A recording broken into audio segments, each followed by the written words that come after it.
Selamat datang kembali di podcast Kupas Tuntas Dunia HR dan Organisasi, tempat di mana kita bisa membahas berbagai topik penting seputar pengelolaan sumber daya manusia di era modern.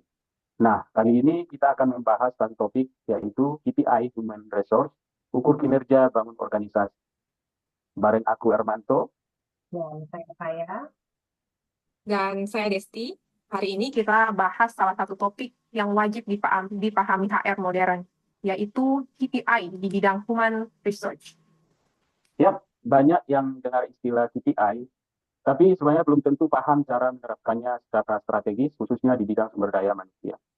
Nah, jadi pertama-tama kita bahas dulu pengertian dasarnya. KPI atau Key Performance Indicator itu adalah alat ukur kuantitatif untuk mengevaluasi kinerja terhadap target yang sudah ditentukan. Dalam konteks HR, KPI Human Research adalah indikator yang digunakan untuk mengukur efektivitas fungsi dan kontribusi Departemen Sumber Daya Manusia terhadap tujuan organisasi. Nah, kalau mengutip Armstrong tahun 2014, key performance indicator are metrics that help to define and measure progress toward organizational goals. Dan kalau mengutip Baker and Husalit tahun 2001, human resources itu nggak cuma mengurusi soal administrasi, tapi harus bisa deliver measurable business value. Nah, KPI itu adalah salah satu alatnya. KPI Human Research ini bukan sekedar angka ya, ada beberapa fungsi strategis. Yang pertama, menilai kinerja HRD dalam tim sumber daya manusia. Kedua, mengidentifikasi area yang butuh perbaikan. Ketiga, mendukung pengambilan keputusan berbasis data. Dan keempat, menghubungkan strategi HR dengan visi bisnis organisasi. Jadi contoh konkret dengan KPI yang tepat, kita bisa tahu apakah proses rekrutmen berjalan secara efisien atau turnover rate terlalu tinggi. Jadi sebenarnya KPI ini bukan untuk menghakimi, tapi sebenarnya fungsinya adalah kompas kinerja agar kita bisa terus improvisasi atau improve. Nah, indikator KPI Human Resource itu banyak dan bisa disesuaikan dengan konteks organisasi. Tapi secara umum, ada beberapa yang populer. Seperti yang pertama, time to hire. Berapa lama waktu yang dibutuhkan dari posting lowongan sampai kandidat direktur.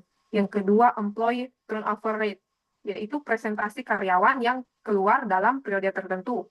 Yang ketiga, training effectiveness, yaitu diukur dengan peningkatan kompetensi atau performa pasca pelatihan. Keempat, absenteeism rate, yaitu seberapa sering karyawan absen di luar cuti resmi. Dan yang terakhir, yang kelima, employee engagement score, yaitu di mana ukuran seberapa besar karyawan merasa terlibat dan puas dengan pekerjaannya. Khusus pada instansi pemerintah, kadang-kadang ada yang menjadi tambahan indikator, seperti jumlah ASN yang tersertifikasi, kedisiplinan jam kerja berdasarkan presensi elektronik. Nah, sedangkan kalau untuk di sektor swasta, KPI itu bisa lebih dinamis dan agresif. Misalnya cost per hire atau return on training investment atau ROTI disingkat. Isu terbesar saat ini, bagaimana human resource bisa bertransformasi dan fungsi administratif menjadi fungsi strategis. Selain itu, di banyak organisasi pemerintahan, fungsi human resource itu masih terjebak dalam rutinitas. Data kepegawaian, pengarsipan, surat menyurat, padahal human resource itu bisa menjadi motor perubahan sebenarnya. Itu betul. Sedangkan untuk perusahaan swasta, human resource dituntut untuk agile dan berbasis data. Tapi tantangannya, tidak semua human resource memiliki tools dan skill analitik. Dan ada juga tantangan resistant from leadership. Kadang KPI dianggap memberatkan atau bikin terlalu banyak pengawasan. Padahal, kalau dipahami dengan benar, KPI itu alat bantu loh, bukan alat tekan. Nah, contoh nyatanya, di salah satu perusahaan teknologi, human resource menetapkan KPI time to hire maksimal 14 hari. Tapi realitanya, rata-rata rekrutmen itu butuh 30 hari. Dengan data itu, mereka dapat evaluasi proses screening, job description, hingga koordinasi dengan manajer user. Nah, hasilnya Di tahun berikutnya, waktu rekrutmen turun jadi 18 hari. Signifikan kan ini? Kalau di instansi pemerintah, misalnya ada target nih, 80% ASN mengikuti pelatihan teknis minimal sekali dalam setahun.